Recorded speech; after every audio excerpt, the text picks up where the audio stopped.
시청자 여러분 안녕하십니까. 혁명21 정책의 의장입니다. 이번 시간도 하해히호후를 하고 시작하겠습니다.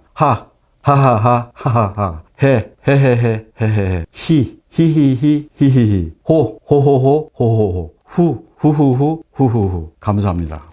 지난번 시간에 우리나라 일자리 중에서 상당히 품질이 조악하다, 저급한 일자리가 많다, 그리고 그거에 대한 원인이 주로 묻지마 친노동정책에 의한 탓이 구조적인 이유가 상당히 많이 비중을 차지하고 있다는 얘기를 드렸는데, 그러면은 그 결과 나타나고 있는 지금 문 정권 들어서 비정규직 천국이 되고 있는데 이거에 대한 말씀을 드리도록 하겠습니다. 문 정권은 처음에 취임할 때 어땠습니까? 들어설 때 어땠습니까? 비정규직 제로 정책을 핀다고 그랬죠. 그래서 작년 10월 통계청에서 발표한 거 보면은 작년 8월 기준으로 봤을 때 전체 임금 근로자가 2,099만 3천 명이었어요. 이 중에서 비정규직이 806만 6천 명이었어요. 38.4%. 그 다음에 정규직이 1,292만 7천 명. 61.6%. 그래서 보면은 비정규직이 2008년 대비 2021년 8월에 무려 64만 명이 늘어났어요. 그 다음에 비중은 2.1%가 늘어났습니다. 그러다 보니까 사상 최대로 2003년 이래로 최대로 그 인원수 및 비중이 늘어난 겁니다. 소위 말하면 비정규직 800만 명 시대가 본격 도래했다는 얘기가 되겠습니다. 그 다음에 연령별로 보면은 비정규직 비중이 2021년 8월 기준 현재 20대가 40%, 비정규직 비율이요. 30대가 23%, 40대가 29%, 50대가 36%. 나이가 많아지면 당연히 연령층이 높아지면은 나이가 많아지면 당연히 비정규직 인원수가 늘어날 수밖에 없는 건 당연하지만은 거꾸로 20대는 40%를 차지하고 있어요. 엄청 많은 비중이 되겠는데 전체 20대 근로자가 353만 7천 명인데 그중에서 비정규직이 141만 4천, 정규직이 212만 3천 명이 돼요. 그러다 보니까 비정규직 추이를 보면은 2016년에 32.2%, 2020년에 37.7%, 2021년에 40% 해서 2016년 대비 2021년 현재 7.8%가 늘어났어요. 비정규직이. 제가 지난 시간에 19세에서 34세 사이의 청년층 약 60%가 일자리가 불안정했다고 저출산위에서 2018년 자료를 가지고 얘기 드렸는데 그거하고 일맥상통하고 그것이 2021년에 들어서도 전혀 개선이 안 되고 있다는 걸 보여주고 있어요. 그 다음에 이런 비정규직 인원수가 늘어났다는 것 외에 정규직과 비정규직의 임금 격차가 갈수록 심화되고 있는데 작년 6월에서 8월 3개월 동안에 월급 급여를 차이를 보니까 정규직이 월급이 작년에 333만 6천 원이었어요. 비정규직은 176만 9천 원이었습니다. 그래서 정규직과 비정규직의 차이는 보면 156만 7천 원이 되겠고 그 다음에 비정규직은 정규직의 53% 수준의 급여를 받고 있더라. 그 다음에 두 번째로 2016년부터 21년까지 5년 동안에 보면은 정규직과 비정규직의 차별 대우가 어땠는가를 보면은 월급은 이 기간 동안 정규직은 53만 7천 원이 올랐어요. 그런데 비정규직은 27만 1천 원이 올랐고 그 다음에 국민연금 가입률은 정규직이 5.8% 가입한 거에 비해서 비정규직은 2%에 지나지 않았습니다. 그 다음에 건강보험 가입률은 정규직은 7.4%가 가입률이 늘어난 거에 비해서 비정규직은 5.4% 늘어난 거에 그쳤습니다. 그래서 정규직과 비정규직 차이가 상당히 심화되고 있는 것이 문정권의 경제 실정이다라고 얘기할 수 있겠고요. 그래서 이런 비정규직 급증 사유는 전적으로 코로나 외에 문정권의 실정이 근본적인 문제라고 보고 있습니다. 앞서 말씀드린 것처럼 문정권 출범 후에 비정규직을 줄인 정책을 썼죠. 그래서 공공기관부터 억지로 정규직화를 했어요. 결과는 뭡니까? 비정규직의 급등으로 나타났죠. 왜 그랬느냐? 문 정권은 양대 노총의 논리를 수용했어요. 비정규직이 상당히 문제가 많다. 그래서 이걸 해결하는 방법은 기업을 규제하는 게 상책이다라고 얘기를 했어요. 그래서 그거를 100% 받아들인 결과 공공기관의 비정규직을 제로로 만드는 정책을 사용한 것이죠. 그래서 한국은 노동 유연성이 상당히 경직된 나라죠. 지난 시간에도 말씀드렸습니다만은 정규직 해고가 거의 불가능하고 고용 변화, 다시 말해 파견 근로라든가 대체 근로가 거의 불가능하기 때문에 그 상황에서 또 연공 서열에 의한 호봉제 임금 체계다 보니까 기업은 상당히 어렵죠. 근데 정규직을 뽑을 수 있는 여건이 못 됨에도 불구하고 일방적으로 정규직을 채용하라고 강요하니까 반대로 기업은 비정규직을 증가시킬 수밖에 없었죠. 왜냐하면 생존하기 위해서. 그렇지 않습니까? 또 세금을 쏟아붓는 정부 일자리도 상당히 많은데 취업자 수를 감소하기 위한 가장 좋은 방법은 단기 일자리도 좋은 일자리하고 구분 없이 취업자 수에 반영되니까 단기 일자리를 많이 공급했죠. 예를 들어서 60대 이상 보면은 204만 3천 명이 늘어났는데 그게 2020년 대비해서요. 27만 1,000명이 늘어난 것이 되겠습니다. 자, 문 정권이 취임하면서 들어서면서 공공부문의 비정규직을 정규직화를 시도를 했는데 그 실태를 보면요. 전형적으로 보여주기식 행태였죠. 그래서 문통이 보면은 공공부문 비정규직 제로 시대를 선언했었죠. 그렇지 않습니까? 그래서 2017년 5월 12일 날 문은 인천국제공항을 방문하죠. 그래서 비정규직을 정규직으로 묻지마식으로 전환시켰는데 작년 6월 현재 중앙부처하고 공기업 합쳐서 853개 기관에 공공기관 비정규직 19만 6천 명을 정규직으로 전환시켰어요. 이명박 정부 때 6만 명이 늘어나고 전환시킨 인력이 6만 명. 그다음에 박근혜 정부 때 8만 명이 전환됐는데 이명박 정부 대비 3.3배가 되겠고 박근혜 정부 대비 2.5배가 되겠습니다. 어마무시하게 많이 정규직으로 전환시켰죠. 근데 정규직으로 전환해서 이 사람들이 좋은 대우를 받고 있느냐? 꼭 그렇지만 않아요. 왜냐하면 경기가 침체가 되고 상당히 호전될 기미를 안 보이니까 설사 공공기관이라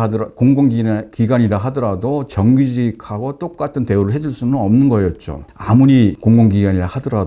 정부 통제를 받는. 그래서 정규직 전환 인원 중에서 25%가 본사 아닌 자회사 소속 정규직이고요. 또 본사 소속 정규직이라 하더라도 상당수가 무기계약직이라는 겁니다. 그래서 본사 정규직 대비 낮은 임금을 받고 있는 것이 되겠고 그다음에 이 와중에 정규직 전환 과정에서도 마찰이 계속되고 있는데 사례를 보면은 인천국제공항공사 같은 경우에 정부가 노조나 공사 동의 없이 협력업체 소속 보안검색요원을 1,900명이 있었는데 직접 고용을 시도했죠. 그래서 어떻습니까? 인천국제공항공사에 취업을 하기 위해서 엄청나게 고시 수준으로 공부하던 청년층들이 뭡니까? 집단적으로 불공정하다고 반발했지 않습니까? 그런 사태가 있었고요.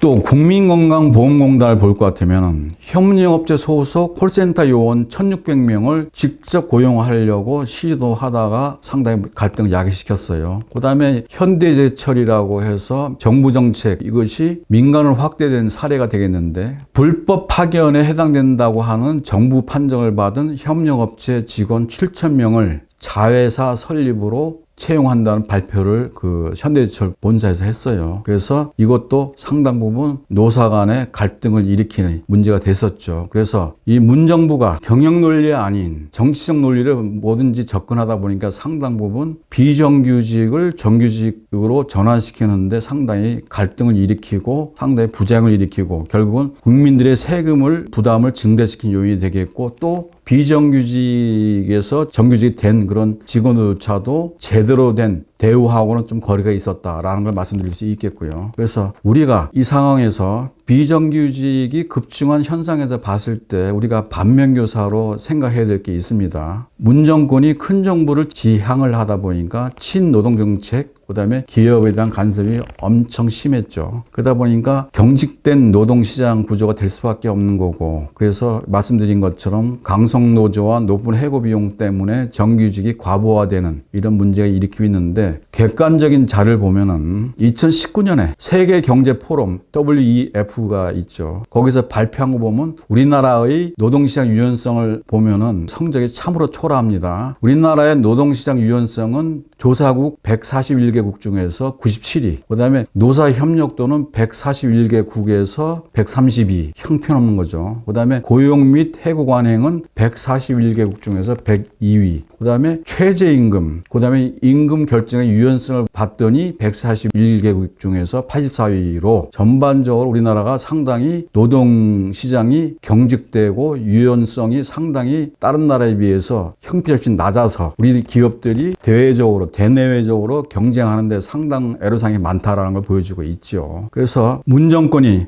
실정에 의해서 비정규직 급증을 초래했는데 예를 들어서 어떻습니까? 기업이 생존하기 위해서는 구조조정을 해야죠. 지금처럼 초대형 복합 위기라든가 스태그플레이션이 심화되고 있는 여건 하에서는 기업이 구조조정을 해야 되지 않겠습니까? 들어오는 거는 빤한데 나가는 건 끊임없이 늘어나고 있다. 그럼 기업 죽으라는 얘기 아닙니까? 그러면은 구조조정을 해야 되는데 구조조정을 한다는 거는 다른 말로 해서 저성과자나 또는 일을 열심히 안 하는 사람들은 해고를 좀 할 수 있게끔 해야 된다는 얘기가 되겠죠. 이게 무슨 얘기냐면 구조조정이라는 게 뭡니까? 저도 해봤습니다만은 과거에 100명의 근로자가 있는데 우리 회사에 구조조정을 해서 20, 30명을 내보냅니다. 그건 뭡니까? 회사가 살기 위해서 7, 80명을 해고 안 하고 계속 고용을 한다는 얘기 되겠죠. 근데 이것이 노조의 반대로 100명 다 살아남아야 된다고 얘기를 해서 내버려 두니까 뭡니까? 기업이 파산하게 됐죠. 그렇게 되면 어떻습니까? 100명을 다 내보내든가 아니면은 최소한 7, 80명을 내보내야 되지 않겠습니까? 그렇게 되면 뭡니까? 상당히 어리석은 짓이죠. 선진국들은 사전에 구조조정이 가능한 노동법이 되고 있는데 우리나라는 그것이 안 되고 있어서 파산이 돼야만 부도가 나야만 그때서야 구조조정을 할 수 있으니 그때는 아무리 빨라 늦는 거죠. 그렇지 않습니까? IMF 때 안 그랬습니까? 대마불사, 대기업이니까 은행, 거대 은행 부도 안 나는 줄 알았죠. 은행이나 기업만 부도 났습니까? 국가도 부도 나지 않았습니까? 외화지급 불능으로요. 그렇지 않습니까? 노조에서 고집해서 무조건 100명을 다 살리려고 하면은 결국은 100명 다 집으로 가야 되는 불상이 생길 수 있다는 얘기입니다. 그렇게 되다 보면 뭡니까? 기업 입장에서는 내가 사장이라 하더라도 내가 오너라 하더라도 정규직을 한번 뽑으면 절대로 내보낼 수 없지 않습니까? 특히 공공기관 특히 더 심해요. 제가 공공기관에도 근무를 한번 해봐서 잘 아는데 무조건 안 내보냅니다. 그러니까 정규직을 뽑을 수가 없어요. 그러니까 비정규직이 늘어날 수밖에 없는 구조입니다. 그렇지 않습니까? 그러다 보니까 결국은 비정규직과 정규직의 동일노동 동일임금이 당연히 실현돼야 되는데 그것이 실현 안 되고 앞서 예에서 본 것처럼 53% 평균인데 실제로는 정규직의 30, 40%도 안 되는 급여를 받는 비정규직도 엄청나게 많은 공공기관 또는 민간기업도 있다는 것을 여러분은 아셔야 됩니다. 자, 그래서 최근에 한국시티은행이 구조조정을 발표를 했죠. 어떻습니까? 1인당 7억 원을 지급한다고 발표를 했어요. 그러면 사전에 구조조정하는 것이 1인당 7억 원을 지급해야 구조조정이 가능하다면 어느 기업이 정규직을 장기간 고용을 할 수 있단 말입니까? 안 그렇습니까? 이건 말이 안 되는 것이죠. 그래서 또 그러다 보니까 노동개혁이 상당히 중요한 건데 그 노동개혁에 성공한 나라 보면 독일과 영국, 네덜란드가 있어요. 그래서 이 나라는 어떻게 성공을 했냐. 한국개발연구원 KDI에서 얘기한 건데 해고 기준을 완화하고 그다음에 시간제 고용을 확대했다. 그러니까 노동의 유연성을 높이기 위해서 시간제 고용을 확대했는데 이것은 앞서 말한 비자발적이 아닌 자발적 시간제가 되겠죠. 그래서 노동개혁을 했더니 오히려 고용률이 높아지고 일자리 창출이 크게 늘어났더라. 특히 우리는 독일의 하르츠 개혁이라는 걸 본받아야 되는데 이 하르츠 개혁이 뭐냐면은 근로자 파견과 기간제 사용을 탄력적으로 가능케 하고 해고 규제를 대폭 완화해서 고용률, 일자리 창출을 크게 증대시킨 사례가 되겠습니다. 적은 인력을 내보내고 많은 인력을 충원한 사례가 되겠죠.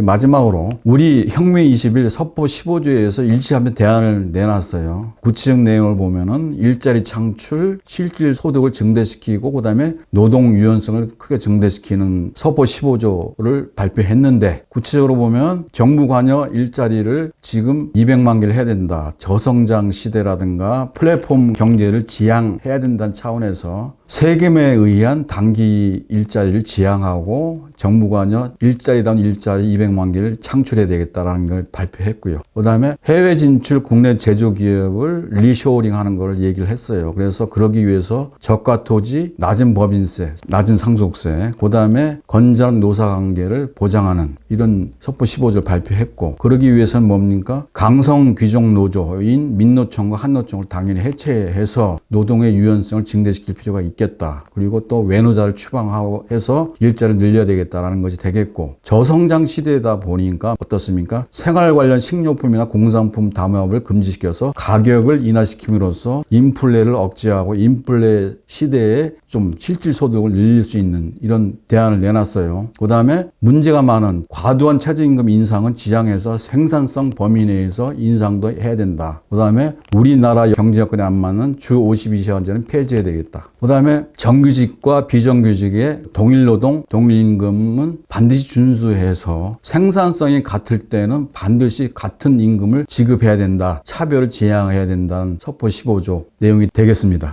이상으로 강의 마치겠습니다. 감사합니다.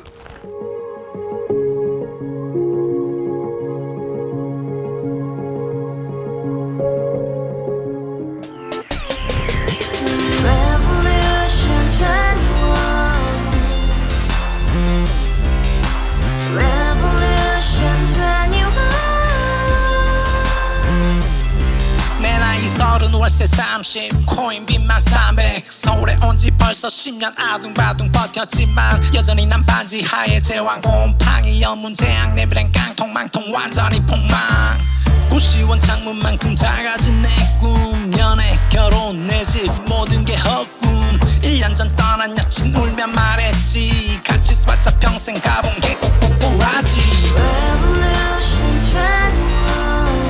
가바후스 700 나도 소유주 가바후스 700 나의 소주 택시기사 우라부지 마트 캐셔 울어무니 우리 집안 다 털어봤자 후줄 그래 개선민 내미래 거기서 팍 끝난 거지 팍 더 이상 노력 따윈 괴물이 스펙 찾아서 말리 비오는 날 알바 잘려 맨날 학원 날 개쳐 발려 밤비 내리는 양화대교 홀로 걷고 있을 때 현수막에 아로 새겨진 평당 700짜리 아파트 다같이 소리 질러 혁명 21 가바후스 700 나도 소유주 가바후스 700 나의 소주 Together in the house, brand new day, and your dream had just begun. Revolution 21, only hope and happiness. 너의 곁에 내가 영원히 함께. 지금까지 정치인들 입만 열면 찝찝찝 개소리 멍멍멍